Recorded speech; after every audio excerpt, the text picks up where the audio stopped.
Hello and welcome to Talk from Superheroes. Hey everybody, I'm Andrew Ivemy. And I'm Diana McCullum. And you're listening to Talk from Superheroes, where every week we discuss a piece of heroic television or film. And what's more heroic than a coliseum, than rising above the crowds? Okay. You know? What's more heroic than being forced to fight people? Yeah, but you rise above that. Oh. You rise above that. Are you saying he didn't fight people? And you elevate the city above it? Oh, they might. Spoilers. Question mark. I said it. Gladiator fights. We all heard that I said that sentence with a question mark. We all heard the question. Does it? That's not a spoiler. Guys, if you want to check the tape on YouTube, we post the videos now, and the turn of his head, the turn up with the question mark. A question mark isn't a spoiler. It wasn't a fact. Yeah, it was not stated as Luke fact. Skywalker's his son. Not a spoiler. Not a spoiler. Not a spoiler. No. If you tilt. You're just throwing it out there. I'm throwing it out there as a maybe. As a maybe. It could be. We're doing Gladiator 2. We're talking about Gladiator 2 this week, continuing our Ridley Scott period epic era of the podcast, where we did Robin Hood last week. 2 weeks ago we did the original Gladiator, and as well on the Patreon exclusive episode we did Kingdom of Heaven, the Ridley Scott Orlando Bloom feature. That's up right now on the Patreon for anyone who is a $10 hero level patron, or also a new feature Patreon has is that if you're interested in listening to one specific episode, you can also purchase and download one specific Patreon exclusive episode for $5 as well, if you want to hear our Kingdom of Heaven episode. Better than I thought it was going to be. Our episode or the movie?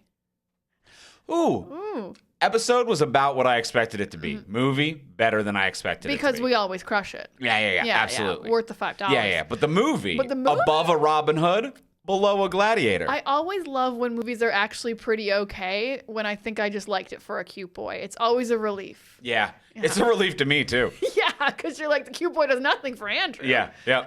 So I'm having a good time as well. So that's available right now. But we've been talking about Ridley Scott all month. We're talking about Gladiator 2 on this week's episode of the podcast. Since this is a new movie, anytime that we talk about a new film or television series, we always give you a spoiler-free review. So in case you are on the fence about watching this, not sure if it's for you, or just want a taste of the episode while you're on your way to the movie theater, we're going to give you a spoiler-free review right out of the gate. Then, once you hear the theme music, we will be entering the spoiler-filled section.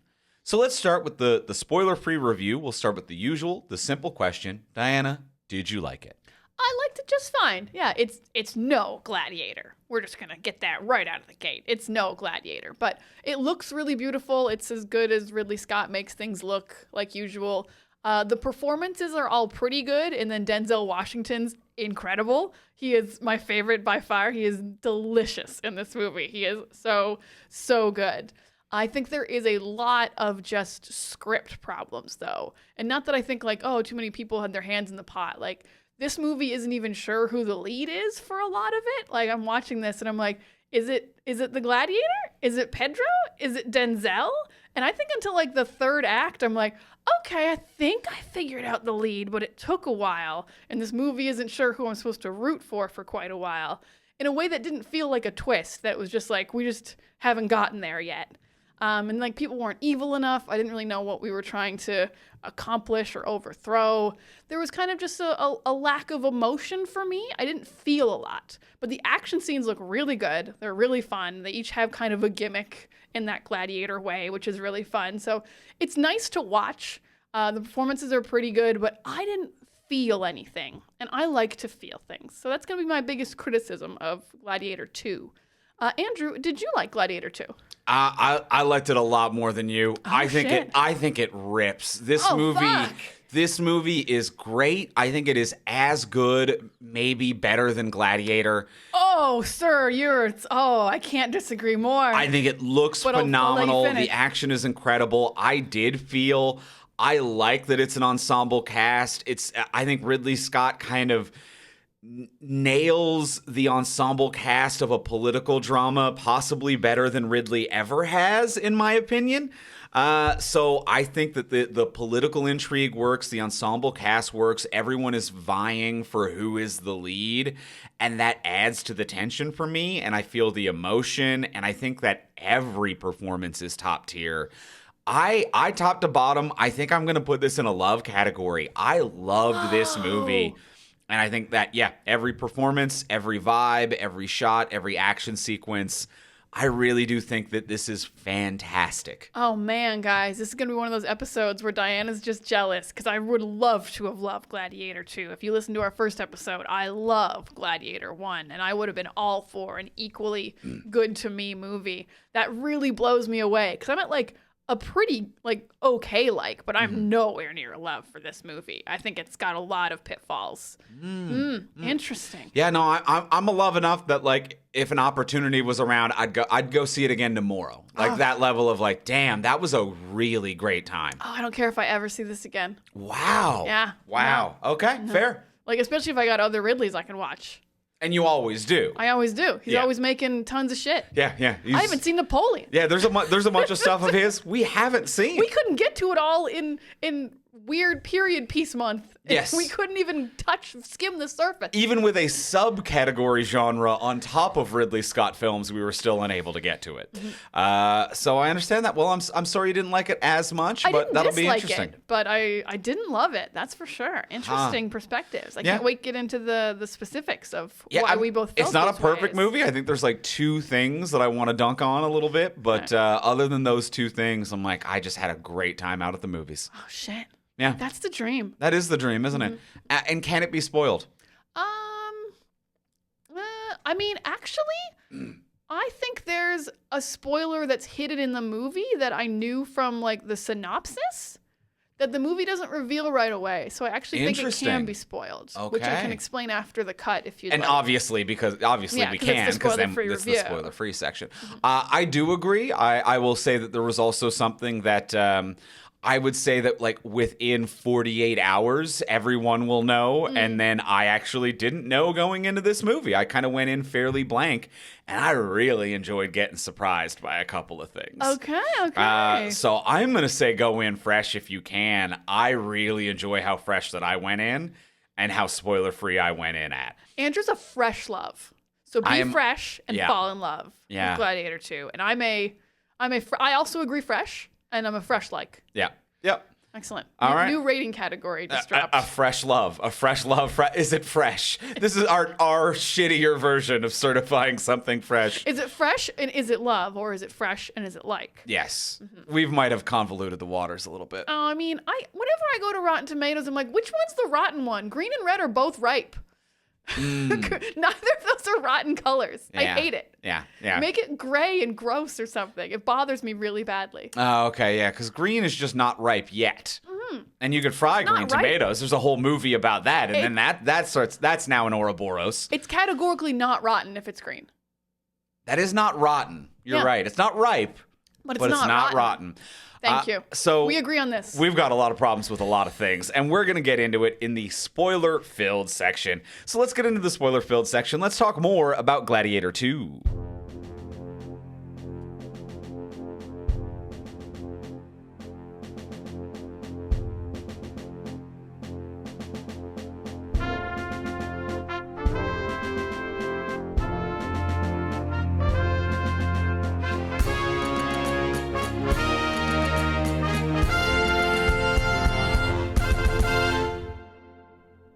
All right, we are now in the spoiler-filled section of the podcast. There was a spoiler-related thing that you were like, we'll get into that in a moment. What was your spoiler-related thing? Or my spoiler-related thing is that the lead gladiator is Lucius from the first film. Yes, same. Okay, I had no idea of that going in. Oh, okay. It is. Oddly enough, the trailers don't reveal it, but the little plot synopsis on IMDb just says it. So I thought right out the gate they were going to bring it up. I do find it very strange. I agree. The plot synopsis, the cast listing, this is opening day we are recording this, and it's just it's Lucius. This movie's about Lucius. It's Lucius, the kid from the first movie. That's the synopsis. This guy's playing Lucius. But the movie is very structured of it's a reveal that it's Lucius. Yeah, and none of the trailers reveal that it's Lucius. No, it's just supposed to be another gladiator. Yeah, you could maybe think it was maybe just because his mom's also still here. She's basically one of the only returning characters. But even then, it's like, why would I assume a slave is the Roman prince?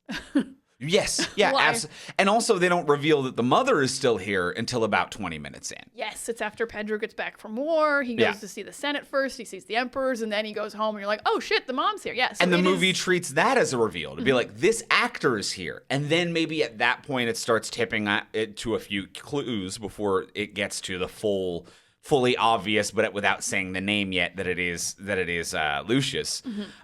So yeah, I was sincerely caught off guard and surprised by that. I would have loved not to know. And I think IMDb and the plot synopsis really should have been more of a secret. It should have just said Gladiator or whatever. It's because he had a fake name. He also had a fake name. Yeah. Oro or something? Something like that. I forget what it was. It's not even listed. In the IMDb. They won't even let you know what the mislead was. Yeah. You could have faked me out, and I would have loved that. Yeah. And I loved the reveal. Because I also thought that there was a chance that he was the son on the farm who had escaped. Oh, that'd be lovely. And that Maximus misunderstood that there were two bodies when he got home to his farm that were burnt to a crisp when he gets home. That I'm like, it could have been, your son could have been the one who escaped. Oh, yeah, real Game of Thronesy. We burned a fake body. Yes, yeah, yeah. So I thought that was also a distinct possibility before the mother arrives, and then it's a mother without the son from the previous film, and then it starts coming in a bit more. But I loved the reveal. I think that is fantastic. I think I would have loved it if I hadn't just been sitting there like, man, why isn't he bringing up that he's Lucius? Why won't he tell anyone that he's Lucius? I know. IMDb listed it. Yeah, you were told before you entered the movie, so they should have all been told as well. I didn't look up a review or a spoiler or anything. It was literally just who's the in synopsis. This movie, and you're like, oh, the lead actor is playing Lucius. And I just watched Gladiator 1. Yep. I remember that's the kid's name. Yep, of course. So a little bit of a letdown that I didn't get to have a fun reveal. I understand that. That's not Ridley's fault. Ridley built this reveal very well. Yes, I think that this reveal is built perfectly. It is built perfectly. Yeah, it is. It is. I think in that sweet spot of reverence for the previous film without being up its own ass, and it also kind of stands alone, and it works within this movie. It works for us because we rewatched Gladiator within the past week, and that has some added effect and a little bit of extra oomph. But I think if you haven't watched Gladiator since it came out, it's still structured really well and hits with the same oomph. It's as good for people who watched it this week as it was for people when the original came out. I think it is pretty powerful. Yeah, I would say in the third act, there's a little too much Maximus stuff. Okay. I would have liked to have Lucius to kind of stand on his own a bit more. I'm like, but what's cool about Lucius? We're saying that he's cool because he's Maximus' son. And I'm like, I would like you to stand a little bit more on your own. You don't get to be cool just because you're wearing Maximus' armor. So that I would have minded a little bit less of the Maximus in that case. But yeah, I do think it's a great build on the current world without being like, you have to remember every detail from the first movie. Yeah. They reintroduce the characters really smoothly. They do a really good job. I will say there's hints that he's Lucius, but I do think it's very funny in universe because I get to watch this movie a little differently, having known it was Lucius the whole time. Because I'm watching it and I don't think there's enough clues for the characters in the movie. Because they haven't seen Lucius in 14 years. They don't even know he's alive. They have no reason to think this slave is Lucius. And his mom and Denzel Washington separately figure out it's him. And I just really wish it wasn't. I feel like Denzel Washington easily could have been like, so you're the Roman prince. And be like, what are you talking about? I just like Virgil poems. He's very famous. He's a very famous poet. Yes, but not in his native language from the land that he is from. So there's definitely some conflict. I get that. And I think not enough evidence. But I do think there is a version of this movie where they could easily do a red herring mislead and to be like, it is maybe even Maximus's son from his farm, from the marriage on the farm who got away, and everyone thinks he's the prince when really he is just the son of the gladiator. So I think that there is something like that as well. Cool. That could kind of come into play. Yeah. Oh, speaking of characters, though, I will say, I think did we talk about this on previous episodes? Yeah, we talked about no de-aging. I really like that they recast the kid Yes. Instead of making some weird CG Uncanny Valley Love kid that. from the footage from the first movie, which I really thought they were going to do. It was either going to be all flashbacks or they were going to CG some poor kid's face to look like the other kid. Yeah. But I was really surprised and happy that they just did a full, we're just recasting. Fuck that. Yeah. Yeah. And I even think for the like moment and touch of Connie Nelson, she is just herself as well. I don't think they're using de-aging tech. I mean, they also like mostly showed her back and like just a little bit of her face in the flashbacks. And that's filmmaking. That's filmmaking. That's filmmaking. That's classic. And like Fuck for yeah. a movie that has a lot of CG, I really respect a director being like, but actors get to be actors. Yes. And CG is for sharks in the Coliseum. Yeah. CG isn't for beautiful Connie Nielsen's face. CG is for things that cannot humanly exist that I cannot put to film in the correct way. Sharks in the We can put sharks in it. We can film sharks. We can film sharks. Shark Week. But you know, Shark famously Week popular. does exist. Shark Week does exist. We can't throw men into the sharks. We can't It's frowned feed upon. humans to sharks for film. Frowned upon. I think I that, wonder if you could donate your body to science in a way that you could be fed to a shark. Ooh. That feels kind of cool. It feels better than becoming a tree. I'd love to feed a shark. To let a shark get a win, like, I got a human. I feel like there's other implications there. Like, I feel like some marine biologists would be like, we can't give them a taste of human blood. That's Jaws. I feel like it's like we can't establish this trend for multiple other reasons. What if it's like a zoo shark who hasn't had a win in a I think then more than ever, than you don't any. want to give them the taste of human blood. So I think that we're dealing with that in that scenario. All right, that's what we're dealing with. But with the reveal of Lucius being who he is, being the son of Maximus and Lucilia from the previous movie. I mean, second reveal that he's his son, but Yes, that is a second reveal as well, because in the previous movie, there is an air of mystery of like, was it her original husband? Was it an incestuous relationship? Which I think there was even a moment in the film where Denzel's character is suspicious of that. he says that, yeah. So that is what he believes the situation to be. So a second reveal there. But I would say it was enough of a reveal that in the moment in the Coliseum when Paul Mescal's character like bends down and stabs his sword in the sand or in the soil and then like picks up the soil and kind of runs it between his hands like Maximus did. I don't know if you heard me, but sitting in the theater, I actually just went, oh shit. Oh my god, I'd kill to feel that. Oh, I'm so jealous. I babe. felt when it cuts to Lucilia standing up and she just has put so much together immediately. And I was like, oh, like, so it went from the like, oh, he's picking up the sand. Oh shit. And then cutting to his estranged mother standing up. And I went, oh shit. I felt so much. I was like, this dude's a certified badass. Oh my God, he's been through so much. You are where your father died and your estranged mother is seeing you for the first time in the last place that she saw your father. Like, there was just like, oh, like, I was shook. I loved that moment as the moment of, you know, you're a perceptive viewer maybe would come to the conclusion a little bit sooner. I didn't. Maybe I'm not as perceptive as your average viewer.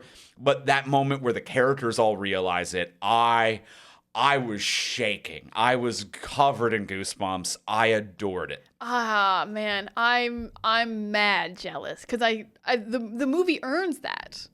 And Yes. I think I don't know if I would have felt it that deeply, but I definitely like would have been like, oh shit, I love an oh shit. An earned oh shit? An earned oh shit. Yeah, like the best of the Shyamalan twists, but in Act 1? Yeah. And a double oh shit. Unlike a oh shit.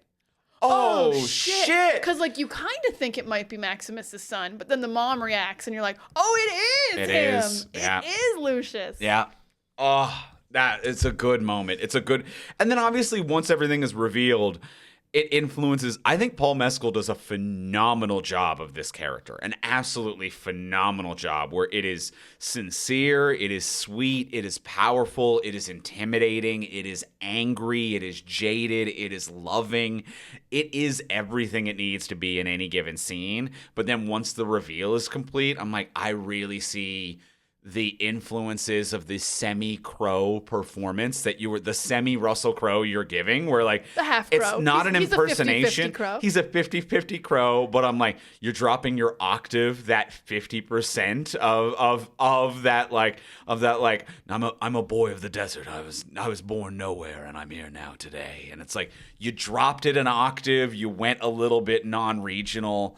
It works. It works for me. But I take it by your reaction, you're not as big a fan of his performance. I'm not as big a fan. I think it is a combination. I think not as good as Russell. I still think a very good performance. I don't think the script gives him what Russell gets of like, men love me. I'm a leader. He doesn't lead until very late in this movie. And so I don't really feel that like power from him. And Denzel introduces him as like, oh, I can see how much anger you have. I didn't particularly think he was very angry, to be totally honest. So I didn't actually feel those things from Paul Mescal. My favorite moments were all of the scenes with Ravi the doctor. Those were incredible. This personable, sincere, but still really tough, but like a guy who wants to connect with people like that. Those were my scenes where I was like, oh, actually, Paul Mescal is really charming and really likable, but he doesn't really have those moments with like the gladiators as a whole. So it makes the ending feel a little unearned for me when they're all willing to die for his mom. So those things in the plotting of the script, I don't think work as well as Gladiator 1. But Paul Mescal fights great. He looks great. He's a very good actor. He's a very good actor. I don't like this character as much as Maximus. I think probably for script reasons. I agree with this, and this is why I think it works. Oh shit, that's weird. Tell me more.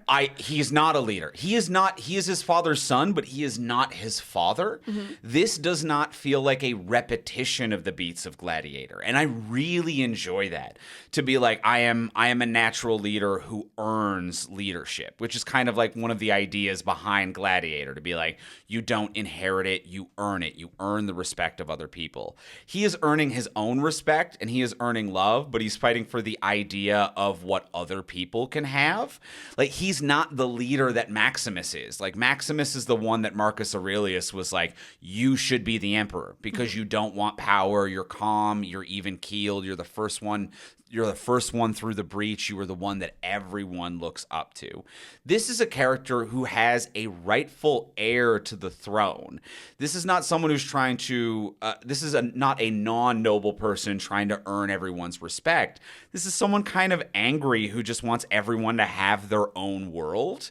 And I like that he's not that same guy. Like, he does have leadership abilities and qualities because he is competent, but it doesn't feel like the story of a man who rejected leadership, who is natural born to it and accepts it like Maximus was. It feels like the story of just a venge-filled man who accepts that everyone deserves freedom and their own world within itself. And that is kind of where that concludes, and I really like that. I really like that it's not Maximus 2. I like that it is his father's son, but there are different flavors of life experience and personality that come into play there.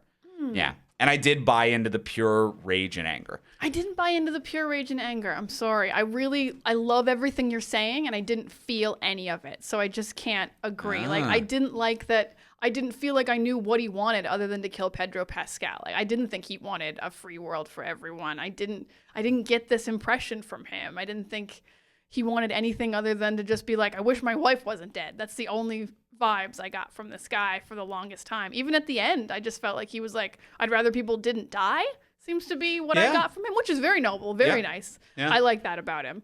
That he's like, maybe these two armies shouldn't go to war. And everyone was like, we'd love to not die as well. That's relatable. But yeah, his story doesn't do anything for me. Huh. I'm actually here. You know what? This is my main problem with the movie, and I think why I can't get behind Paul Mescal. I was rooting for Denzel so hard. Interesting. Okay. I loved his performance and for his character. As soon as, because he turns out to be the bad guy. Like, he is the villain of the movie in the end. That's like, he's the guy that Lucius has to kill. He's the one who's been plotting and scheming. But as soon as Denzel reveals, I was a slave owned by Marcus Aurelius, and I've worked my way up to power so I can destroy Rome from the inside, I'm like, Go, dude. Burn it all down. Do it. I'm so proud of you. That's such a cool backstory. You want me to root against the slave? Absolutely not. If this movie was from his point of view, we'd be like, you're doing it, man. You killed 2 emperors. Yeah. You killed the general of the army. The whole movie, I was just like, I'm on Denzel's side. Yeah. He was trying to take power without ever going to war. Like, he wasn't going to go to war. He was killing political figures and trying to have the people revolt. Now, I get what you're saying here, and there are definitely, and I think that the movie plays with this, and I really liked that there are moments where it's like, oh shit, is he good or bad? Yes, there definitely are. I like the chaotic nature that they play with Denzel's character in the movie, and Denzel performs it phenomenally. He's so good. It's a bold choice to be the only actor without doing any kind of an accent. You're just kind of being yourself, but whatever, own it. You know, Russell Crowe isn't Spanish, so we're all making some choices and doing some shit. But I like that they're playing with this unpredictable, chaotic nature. Is he good? Is he bad? What is he? I think it is clear that he is bad at the end when kind of it becomes like, I like the anarchist idea of I'm rooting for the fall of Rome. That's fun. But when it becomes so I can be the tyrant king, then that's when it's like, oh, okay, like you actually are just thirsting for power, and like all of your all of your boisterous and everything that you are trying to pretend to be to represent, it is really just because you want to wear the crown. You are just another selfish asshole at the end of the day, one in a long line of short-lived tyrant emperors who gets himself killed because you want to be a crazy lunatic. He might be, but he earned it so much more than any emperor that I want to give him a chance. He certainly did. Yeah. So, at the end of the day, I'm like, give Denzel a chance. Absolutely. Let him lead. No, I get that. For these last few days, let him lead. It's all falling apart anyway. Yeah. Rome's pretty much self-destructing at this point. There's riots everywhere. Both emperors are dead. And he was a man of his word. He did get Lucius a fight with the general as well. That's what he promised. And he earned it through not even like strong arming, but like betting and like taking other senators to task. You know, he does do a murder at one point, but yeah. Yeah, I get what you're saying there of kind of rooting for him, but I think he does cross the line where it's like, I like him as a chaotic villain. Oh, I would have liked him to just win. Interesting. Interesting. Rooting for him. Yeah, because I think where I really fell out on him was not even so much like the fact that he does murder the emperor, but he is portraying himself as this kind of chaotic figure to be like, I want to watch it all burn. Like very like I'm the Joker. Some people just want to watch the world burn. But it is the Joker pretending to be the Joker until, like, Lex Luthor offers him a cabinet position. And he's like, actually, I do want a really comfortable house. And it's like, oh, okay. With, like, servants and, like, a nice comfy bed. And so everything else was just posturing. Like, you don't actually believe in any of the things that you say you believe in. But the character he claims to believe in is one that I am rooting for, and I understand where you're coming from there. Yeah. But I like that these are all complex people. These are all very complex characters. They are complex people because at the end, when the movie first starts, you assume the gladiator is going to be like Maximus, as you said. You assume it's, I shouldn't say you. I assume it's going to have the same beats, his wife dies immediately. I'm like, like in Gladiator. He becomes a slave gladiator. I'm like, like in Gladiator. But at the end of the day, Pedro Pascal is more like Maximus than Lucius is, because Pedro Pascal was the leader of the armies like Maximus was. Mm-hmm. He has no desire for power like Maximus. So there's actually like a weird, it's not who you expect is mirroring the characters from the first movie. Because I think, and then Pedro Pascal dies in like the second act, and you're like, oh shit, I didn't see that coming. Yeah. Pedro Pascal was here, and I thought he was going to stick around till at least the end of the third. Yes. Yeah. Well, I think that is. I like that it has that to say as well. Oh, no, I like that part. You like that part. I like that switcheroo. I think that's an interesting, I don't like what it does for Lucius as not being a leader, but I think that's a very interesting to be like, your mom married the same guy again. She really did. She does have a type. She does have a type. It is another guy that you touch your own chest in the shadows while thinking about. Yeah. Being like, ooh, Pedro Pascal. Acacius. Yeah, so I do agree with that. And I think that it has something to say as well about like this type of a contest in the Colosseum in general, that it has something to say about the fact that it kills tyrants and noblemen alike. The fact that the idea of like the public outcry for blood as entertainment is indiscriminate. And I really like that it's just like, no, we killed some great people. In the last movie, yes, we did kill a bad emperor and everyone cheered for the real hero. But the problem is you shouldn't have people in a public setting cheering for the violent demise of anyone they've slightly disagreed with that week. Because it can turn on. Because it can turn on absolutely everyone. And a murderous mob is unpredictable in every direction in any given scenario. Yeah, I do really love that about Denzel's character. That political play he makes of tricking the emperors into killing the two most popular people in Rome in the Colosseum to get the people to turn on the emperors. I was like, this is like the coolest political play I've seen in a while. Yeah. I like this a lot. Yeah, and he plays it well. It's smart. Yeah, it's so smart and it's so good. Well, I've been wildly positive for a bit. There's one thing that I do want to dunk on. Okay, I can't wait. And I want to absolutely dunk on it. This movie, it has some phenomenal action pieces from the opening to the end, some terrific stuff. I'm going to write down where I think you're going with this. I forget what city that this character originally is living in that is then attacked by Rome. That opening sequence, phenomenal. Your ending gladiator fight, phenomenal. Some great stuff. And then there's the monkey fight. All right, everybody. I wrote down the word monkey. If you're watching at home on the video feed. She wrote monkey. Monkey is wretched. It is atrocious. Monkey fight is a monstrosity. And not like oh, that's so cool that the monkeys were so monstrous. Like, what were you thinking? Of all the things to not go into a director's cut, of all the things to leave in a movie, Ridley Scott, the monkey fight is atrocious. It's a mess. It's an absolute mess. The monkeys, they don't look like monkeys. They look like shit. They don't even look good as far as creature movies go. No. They look like shit. They look like humans that you put monkey faces on. Like when the monkey is walking around while it's fighting Lucius, I was like, is this like when they had the wolves in Twilight that were just dudes? Like this, you walk like a human pretending to be a monkey. Human mocap actors would walk better than that. It walks. Fair. That's rude to the mocap actors. It does walk like someone used no reference footage in any way.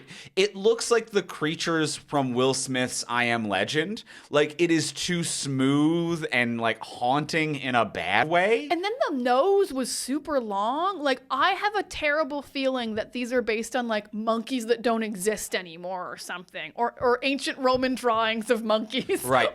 Or even a kind of monkey that like none of us see. So it's just like, I guess it's real, but you should know when you put it in a film that the majority of your audience is going to think this isn't real. Mm-hmm. And aside from the visual effects, because there's many reasons that visual effects can go wrong, not enough time, not enough budget, they're running behind schedule, a department gets rushed, it gets shipped to a different company midway. There's a million reasons that could just be logistical for things like that to look bad. Where I think it becomes unapologetically bad in this sequence is it's poorly directed and laid out. Because one credit we gave to Gladiator when we were covering Gladiator 2 weeks ago was the lion sequence. Not only was it, breakthrough CGI at the time, it looks incredible. Russell Crowe and every single person who is responding to a lion on a chain, the timing is impeccable. The response is impeccable. Russell Crowe fighting it off. Every movement of the paw hits Russell Crowe's arm or sword in a flawless and impeccable timing. And they also kept the amount of interaction to a minimum. And there are moments in this where like a monkey hugs Paul Mescal. And you could almost I could almost feel Ridley Scott off camera being like, and now you're like hugging it, Paul? You're grabbing it and there's a monkey on you. And poor actor Paul Mescal is going to be like, what size monkey? What the fuck are we doing? And he's just kind of rolling around with his arms loosely cupped around. He clearly has no idea of the scale, size, or ferocity of what's happening. Yeah, he has not been given like a tiny stunt actor or probably not even like a stuffed animal or anything. It doesn't feel like he's interacting with anything. And then he has to like choke out nothing with a chain around his hands. Yeah. Which looks awful. It looks absolutely terrible. Everything about, and what's so weird about how bad the monkey looks, I'm sorry, I'm still on how bad it looks, is that in the background, there are other monkeys that aren't the one attacking him that look great. The one attacking him is atrocious. And then I don't know if that's maybe a real monkey in the background, like footage of a real monkey. But the background monkeys, I'm like, oh, those look like the monkeys I've seen in zoos that'll rip your face off. Like, yes. Monkeys are scary. They look real. Yeah, monkeys absolutely can be scary. Monkeys are wildly strong and absolutely scary. I get the idea of putting a monkey in a Coliseum fight. Yeah. But the execution of this is like B-movie level bad. Like a Resident Evil movie level. Like Resident Evil's done it better. Yeah, Resident Evil has done it better. Here's another bad direction thing. So there's a moment when Paul Mescal is like fighting the monkey, and in the background there are better looking monkeys going by, which I'm like, that's interesting. Spotted the better monkeys. And then on top of that, there's like 6 extras or featured extras, other gladiators, who are listlessly standing around. They've been given no direction. None of them, all of them are reacting like they haven't yelled action yet. Legitimately, there is one scene where Paul Mescal is fighting the monkey, and there's 2 other actors in the background who have their sword and shield at their side and are just visibly chatting with one another. Yeah. They don't know action is they're not responding to, like, there is no second unit director being like, there's 3 monkeys coming from the south. You need to respond to that. You should be terrified. Your leg was just cut. It is just other gladiators standing, waiting for a smoke break, and they've been given no direction. And then there's the crowd, and the crowd also look like action hasn't been called. They are standing listlessly still, and they're all looking and kind of quietly chatting with one another. And then they would do like, it would cut to an insert shot of the crowd and everyone's got their hands up and they'd be like, yeah, they're all reacting to this big moment. And then it cuts back to Paul Mescal fighting a monkey. And in the background, you can see 200 people stand perfectly still. None of it's synchronized. It's really bad. And I think about 6 monkeys were released. I think he's the only one who kills one. So where did the other 5 monkeys go? The other actors are doing nothing in the background. The scene just kind of ends. The scene just kind of ends with the worst monkey fight I've ever... Not that I've seen, like, a glorious monkey fight. Not that I'm like, this doesn't hold up to the John Wick monkey fight. Right. But if John Wick had a monkey It's not as scary as the monkey scenario from Nope. You know, like, I've seen scarier monkey situations. That one does tear your face off. Yes. Mm-hmm, yeah. Mm-hmm. Yeah. Yeah. Monkey fight is... And, like, that's your... Like, we kind of saw him fight in the Pedro Pascal army scene, but he doesn't do a whole lot. Yeah. So this is the first... I think he does a lot. I think he's pretty cool in there. Oh, he's, like, cool. That seemed kind of short. It was more like... It felt more Pedro. I understand. So this is the first time we see Lucius like, oh, shit, gladiator time. And then it's just, like... the prequels. Like, I feel like I'm watching just the terrible CGI. It really made me worried about the rest of the movie. And then the rest of the movie is fine. Like, what is also wild about the monkey scene is when you juxtapose it with the other gladiatorial arena fight scenes, which also have CGI animals. The gladiator who rides in on a rhino rips. That dude rules. Awesome. Like, there was a real animal theme in this movie because there's the rhinos and the third one is the sharks. But those were both so cool and looked so good. Wild. And, like, the shark is, like, that little bit of unbelievable where it's like, okay, but we're having fun and it's a cool scene and there's some stuff going on and the CGI is more believable and it works. Why every gladiator fight has to have a weird animal theme? It's too much. It is too much. I mean, it also felt like, because the monkeys were at, like, the lower level. You weren't at the Coliseum yet. I'm like, so at the lower level, you don't get good CG? You don't, everything's a lower quality? The continuity was also very, very bad. Because the whole point of the fight is that he bites the monkey back. And everyone's like, oh, shit, he bit a monkey. He's so, like... wily and angry and he's got blood running down his face. And then when he goes check on his friend who's died, there's no blood on him. Right. I was furious. The whole point was that you just got drenched in monkey blood because you bit one and then cut its head off with your chain.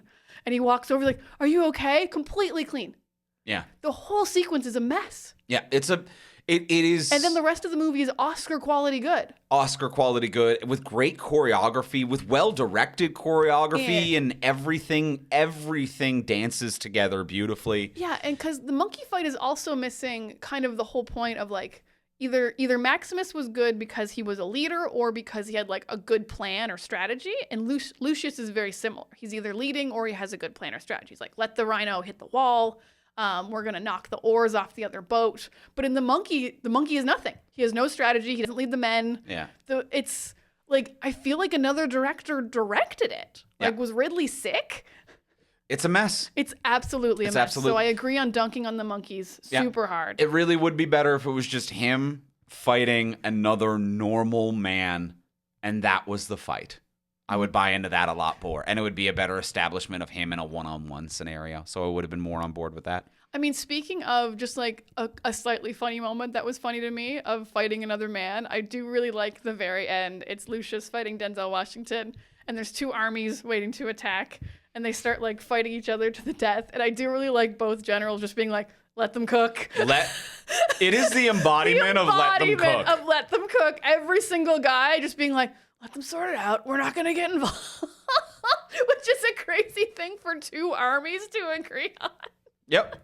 But especially the one guy who was with the doctor, the general who Reva went to find, was very much like, no, we're going to let this play out. We're going to let them cook. I literally just went to war. I'm not eager to do it again. I will, but I'm good to just stand here. Well, because I think there is a one-win scenario for them, and it is Lucius winning.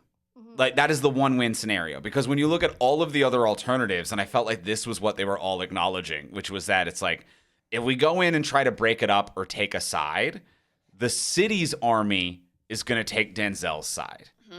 Our army is going against the city and is going to take Lucius's side. And that's going to be where we're going. If we try to break it up at all. If Denzel wins, the war's back on and we're going to war. But if Lucius wins, we can have him. Like, so the only scenario in which people get to live is to let them cook. Praise whoever came up with let them cook. Yeah. As a new phrase that we use. I Yeah. just adore it. Yeah. Just got to let them cook. You just got to let them cook. But yes, I that scene was like good, but also like the shots of the generals just made me very happy. Like, huh? How's this going to play out? Shit, let's just wait. Hold. I think every performance in this movie is great. I like absolutely everybody. You've given, Denzel his flowers. I know that I like Paul Mescal better than you, or more than you did in this particular role. Pedro Pascal is just dripping charisma as he always is. I've never heard him do this proper diction dialect. I don't think I've ever seen Pascal or heard Pascal do a different dialect than his natural speaking voice. I mean, Last of Us.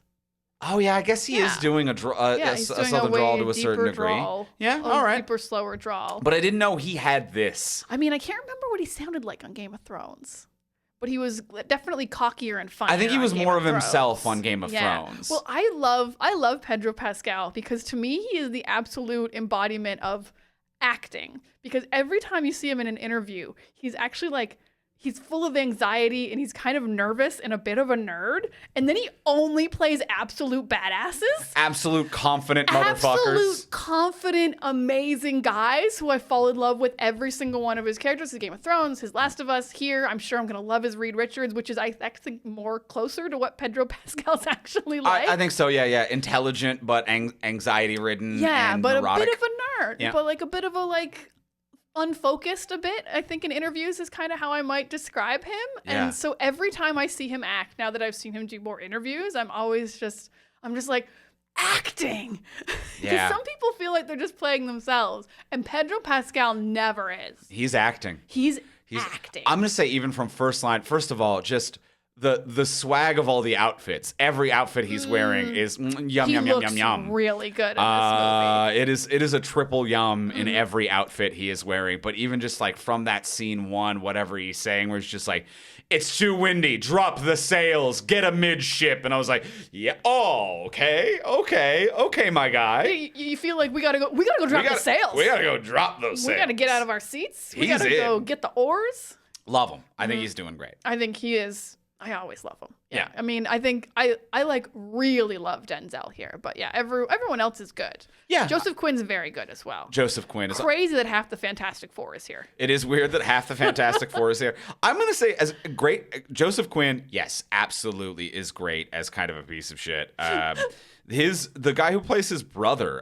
Fred Heschinger, also does a phenomenal job of being this just absolutely insane, clearly sick and dealing with some kind of a mental and physical illness. Like I believe he is syphilis ridden. Oh, feels okay, to me. okay. Yeah, Oh, like the fever affects has your taken the mind. brain or whatever. Yeah. It's a Him venereal electing disease. a monkey to a government official, a government office job. And not as a joke, not as like a way to humiliate the senators, but like sincerely electing Yeah. a monkey.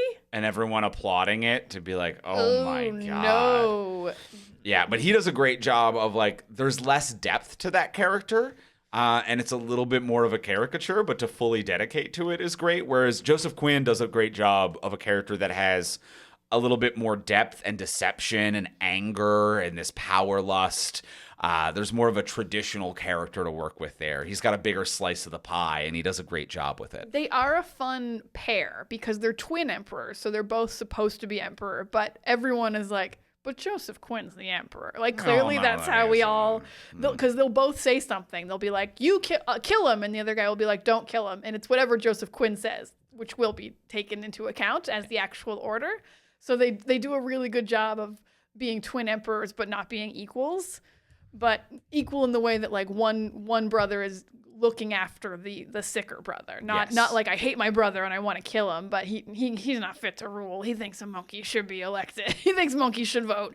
He thinks monkeys should vote. And may I just say, I have to assume that was a real monkey Oh, I think it was, for sure. in all of those scenes, and that's crazy. It was crawling over his face. It was crawling over Denzel in that one sequence. Yeah, and I think Denzel played with it and got it back on And he was like, the other no, guy. I don't care for this. And get back on. And because it's like its hands are all over his face and it's holding him. And I'm like, you have to do this crazy manic performance. And maybe it helps that there's a live monkey on you. Sure. I don't know. But the monkey really, this movie is very animal heavy.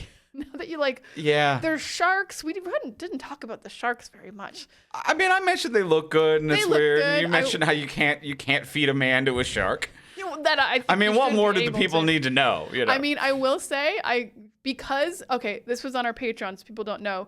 Because on our Patreon, we did Kingdom of Heaven, and I was like, I don't believe you can have ice in the desert. And then after we were done recording, I looked it up and like, oh wow, there was an ancient way to make ice in the desert. I underestimated the people of ancient times so hard. So as soon as this movie was done, I Googled, were there sharks in the Colosseum? And even, I think I'd only written like, were there Colosseum? And the autofill was like, sharks in the Colosseum? Yeah, people have been asking, and there weren't.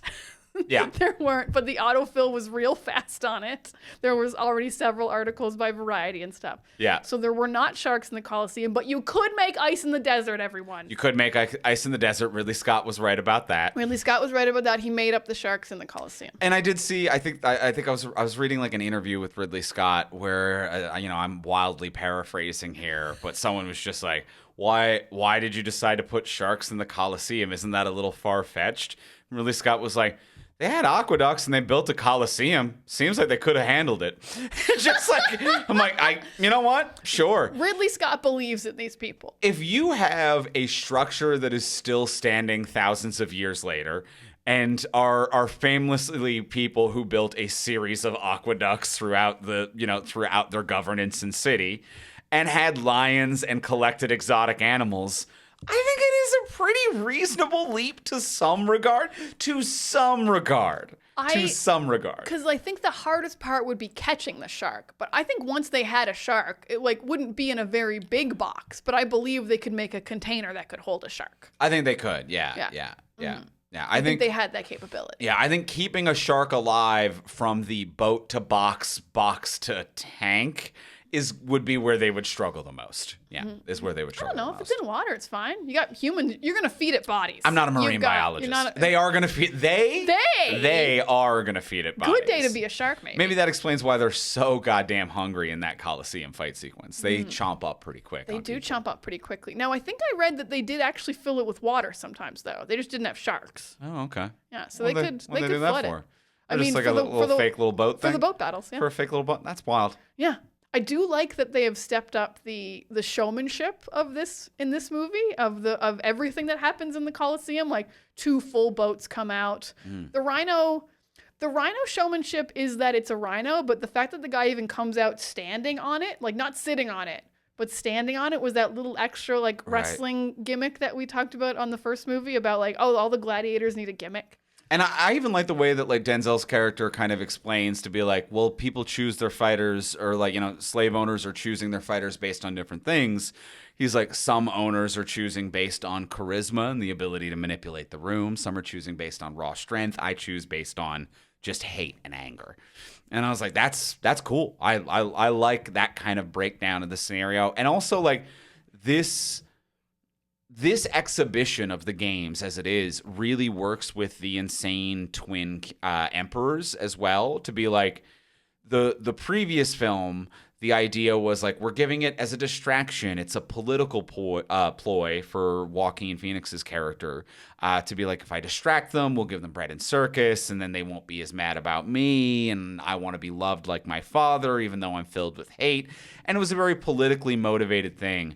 Whereas the insane twins are just like, I like to see a stabbing. Stab, stab, stab, stab, stab, stab. So it would make sense that it would be... They're in it for love of the game. It would be more outlandish and more of a spectacle and like way beyond anything anyone asked for and costing the city too much and clearly like a very poor choice for an emperor to make who's trying to please the city. Mm-hmm. Yeah, because I think even at the end when they're going to kill Lucilla and they bring her on like a parade float, just ready to just fill her with arrows the way they did Pedro Pascal.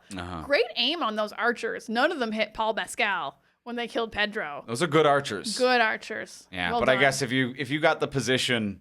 If you got Pretty that close. job, you're probably pretty good. And they're not that far away. They're not that far It's away. not moving. But I think that's probably like one of the better jobs in the city. Oh. You could be a frontline archer, or you could be the archer who like surrounds the emperor. Oh, that's and you way probably better. like are like, you've worked your way up to that position. You're one of the best archers. It's probably a sweet gig. I'm willing to bet. A pretty good gig until the people revolt. Then yeah, it's not always a sweet gig, but it's probably a sweet gig. Can I dunk on just like a real life thing that I was like, absolutely no, you're not. Mm-hmm. So he's fighting like every day. I think maybe he got like one rest day. And not even so much the fighting every day, because if all the gladiators are fighting every day, that feels pretty equal. The rowing training? The rowing training. The rowing training. Just because I've seen you recently get wrecked when you tried one new exercise for 20 minutes and you're like, and then I'm ruined for 3 days. You're very strong. Andrew works out a lot. But I'm also muscles, 38. I mean, I think he's 38 by their standards. Yeah, you know what? Yeah, fair. He's 27. He's 26. He's 27, which is... That's 38 in Roman I times. think that might be Roman 62. Let's be real. Okay. He doesn't have protein shakes. Yes, yeah. You do. Yeah, okay, yeah. But yeah, when His doctor is giving him opium. Like, it's not the same. He has opium and vinegar what his wounds are being treated There with. should be at least one fight where someone's just like, he is still fucked up on opium. Yeah. Oh, on opium. I was going to say he's got a Charlie horse and he's tweaked his He's got shoulder. a fistful of vinegar and he's fucked on opium. Everybody get out of his way. This fight's not fair. Yeah. He surrendered immediately. Yeah, go to like a UFC match and just give one of the fighters opium and a fistful of vinegar and see if a normal fight occurs. Go to a UFC match, vinegar, opium, and then they fight again the next day. Yeah. That's not what they do. You get like 3 to 4 months off in between UFC fights or You get something. some time. You get some time. Yeah. So yeah, him fighting every single day and yeah, the whole day on the rowing machine, I'm like, this is actually a crazy way to sabotage a man. He can't lift a sword above his head. Yeah. The next day, he's going to wake up and not be able to lift his arm. Yeah. I did an hour of shoulders on Monday, and Tuesday I had an itch on my back that I couldn't get because I couldn't move my shoulders around in the way to get it. I would have got it. I think you weren't around at the time. I'm glad you know that I would have I just rubbed up on a wall or whatever. I'm living a full life when you're not around. You're living a full life. Oh, and one other thing I will say, I will concede to Andrew as the victor in this. There was no Russell Crowe in this movie. Now that we're in the spoiler-filled section, there almost was. There almost was. It might have been his hand. Might have been his hand. There's no way it was his hand. There's no way it was There's his no hand. way it was his hand. No way it was his hand. I mean, we get very, very much what, you know what? You don't need to give it to me because I think we both, No, I thought he might show up as a ghost. but we both at least agreed on the conceit that anything that they do with archival footage they already own the license to is its own thing. Oh, yes. And I'm they not do counting the footage the they painting showed. sequence opening credit, some flashback footage, and then we get one hand in the reeds at the end of the movie. Mm-hmm. Yeah. Lucius picks up some sand and he says, "Father, help me." And I was just shaking, like, "Come on, Russell, let me win this bet." And just got the hand in the reeds. Just the hand in the It was reeds. so close. Yeah, an interesting choice as well that they chose an older, thicker hand and that they didn't just use the archival footage. I disagree with the older, thicker hand. I don't think you age in the afterlife. Yeah. I think you're the age you died at. Or younger if you like. Anakin Skywalker-esque. Sure. He comes back younger and Sure. hotter. I think their beliefs were different. I don't know what the goal of Elysium was. You know what I mean? I don't think anyone's goal is to keep aging. No one wants to get up there and be like, "Yeah, more aging." Unless More you're aging. unless you're living with your family and you don't know you're dead. Like you think your time I is still think you want a passing. finite end to time, and showing the passage of which would be. I think you age you want slower. to good place it. Yeah, you wanna like know there's an like ending. in the way that in the Good Place, when they figure out how to make an actual good place, you need to have an end for anything to have meaning. So I think that maybe, but I don't know enough about the ancient Roman ideal of Elysium. No, I don't either. But yeah, it definitely was an older, like plumper hand. Yes, that it was was. not the hand from the first movie. It was clearly meant to represent the hand of Russell Crowe today. Yeah, no matter what your artistic interpretation of Elysium is, We all agree that was supposed to be Maximus's hand. it continues this movie's choice to not de-age anything and should just recast it with actors appropriate to the current age or representative age of that character. Which I respect the hell out of. Absolutely. I also, now that you brought it up, I really liked the painting recap opening. It was very like Spider-Man 2. I was also... It was very Raimi-esque of like, it's kind of a recap, but it's beautiful and it's over the opening credits. It doesn't insult you. It doesn't insult you. It was just like beautiful, like just in case you don't remember. It was just like, here's a touch. It was kind of a vibe check. It was, because it wasn't in chronological order, so it didn't actually help me. Even if I hadn't seen the movie last week, this wouldn't have actually helped me very much. Whereas like the Alex Ross drawings of like the Spider-Man 2 intro that recaps Spider-Man 1, it is a full-on just, this is the comic book version retelling of that movie, which is still beautiful. But yeah, this was a little bit more artistically driven. I agree. But yeah, I thought it was cool. I liked that a lot. Yeah, so yeah, maybe just maybe end on how beautiful the opening credits were and Russell Crowe's hand, or Maximus's hand. You know Maximus. what? Shout out to that hand model. Do you think it was a new hand, or do you think they aged the old hand? I think it was a new hand. It was a new hand. Like we said, they respect They do the respect actor's the actor. journey. You know, hand modeling. I did it once. It's a real gig. I was in a commercial. You got paid? I did get paid. You got paid? That's a real gig. I had to hold a toy, everybody, because in Canada, children's toy commercials have to have scale for what the toy looks like. And you have child hands. I do have child hands. Well, let's go in for the close and ask the final question of what would you child change. So now that we've discussed everything we've discussed, what would you change about this movie if you could change anything? Before we do ask the final question, we will remind you, as we do every week, please take a moment to rate, review, and subscribe on Spotify, Apple Podcasts, Podcast Addict, or wherever you might be getting your podcasts. If you're watching the video version of this on YouTube, be sure to hit like and subscribe as well. And if you didn't know, we also post these as video versions now where you can see our faces voices over on our YouTube channel, which is From Superheroes. So leave a rating and review wherever you're listening to this. Hit like and subscribe if you are watching this. Those are all free ways to support the podcast that help us get discovered by new listeners, and it helps us keep going, find new listeners, grow and expand. It helps us do what we do, and it's a free way to do that. And if you do want to support the podcast monetarily, that's where our Patreon comes in. On our Patreon page, you can support us at whatever level is in your budget and get cool bonuses for doing so. Even at the $1 level, you can get our webcomic early. At the $3 level, you can get these episodes early and ad-free, which means you could be listening to this on Thursday. Always really nice when we do a new movie. You got to get that spoiler-free review. You can get the spoiler-free review in. Or the full review if you don't mind spoilies. If you're like, I'm not going to check this out. Let's just get a full recap. Let's see what's going on. Let's just go so I can have conversations and pretend I saw it. That's nice, I've too. got talking points. I've pretended I've seen a lot of movies in my day. When you listen to a podcast, you can. And you can get that at the $3 level over on Patreon. At the $10 level, you also get an exclusive episode of this podcast every single month. And if you sign up at that level, you get immediate access to the full back catalog, so lots of old ones to listen to. But this month, we did Kingdom of Heaven, the Ridley Scott Orlando Bloom joint. Yeah, we had a lot of fun ideas about Kingdom of Heaven, better than we expected, and also that him and Russell Crowe should have switched roles in Robin Hood. And I think that's the smartest change we've ever come up with. It's not bad. Really improved both movies instantly. It's not bad. We made some discoveries while talking about Kingdom of Heaven. That's up there right now. And if you want to just buy that episode, you can do that for $5. Lots of different options depending on your budget, and it all helps support this podcast and this network, keeping the lights on, keeping everything working. And it's all available over at patreon.com/fromsuperheroes. That is patreon.com/fromsuperheroes. Head on over, see what bonuses are available, see what's in your budget, and sign up at whatever you can. And thank you to all of our current and future patrons. Thank you so much, patrons. We love you, and we hope you enjoy all of the things that we leave you on the Patreon. We just drop them, and you pick them up, and you enjoy them. You're wonderful. Little treats. Little treats for you. Little treats for our patrons. Little treats for you. And now let's go in for the close. Let's ask the final question of what would you change? So now that we've discussed everything about this movie, what would you change about it if you could change anything? Diana, what would you change? Denzel is the good guy.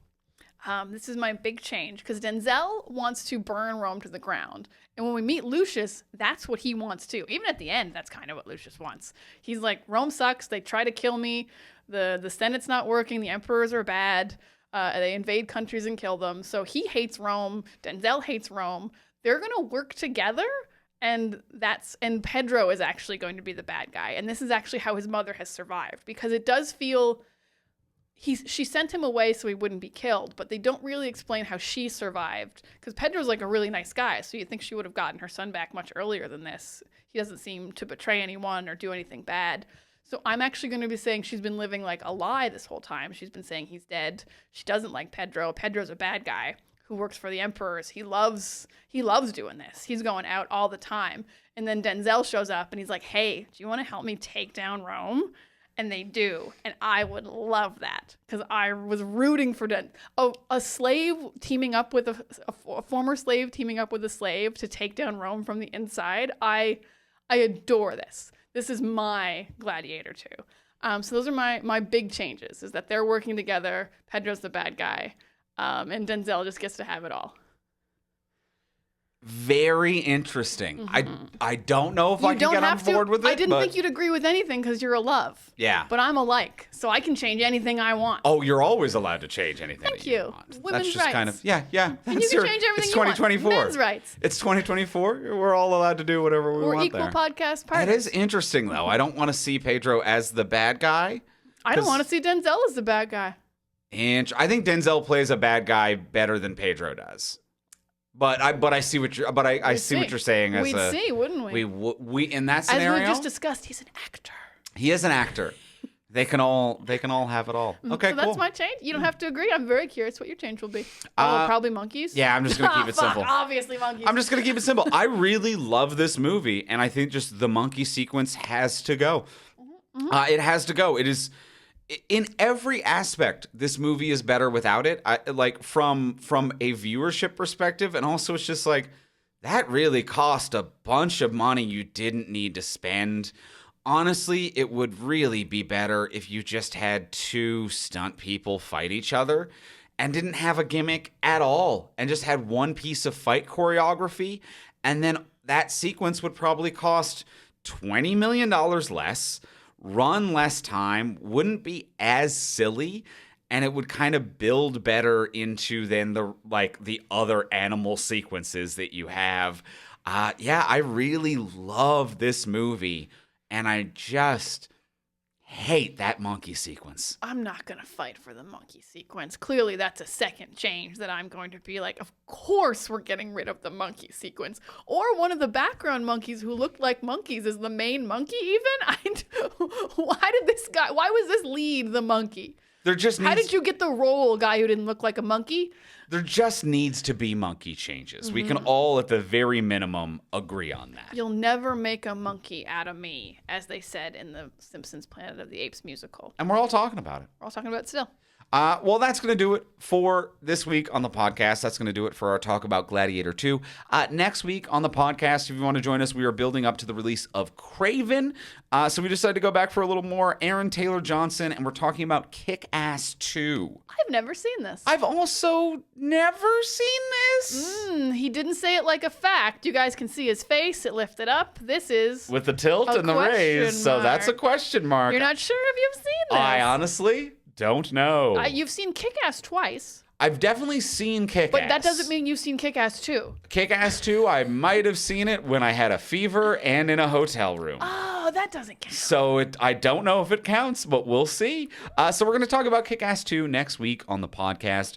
In the meantime, if you want to get a hold of us, you can find me online. I'm most places at Ivimey, Ivimey. You can find me at Pics of Diana, and you can find my book, Sex Lives with Superheroes. It's out right now. Or if you like audio versions, which you probably do because this is a podcast, Andrew Ivimey narrates the audiobook version of Sex Lives with Superheroes. It's available wherever you get your audiobooks or your books, or if you want all the links, it's from superheroes.com/sexlives for the individual purchase points. No, isn't it sexlives.fromsuperheroes.com? It is not. No? No, it's not a forwarding link. It's a page on the From Superheroes website I made. Ding dang. I collected all the links for you guys. I did all the work. Wow.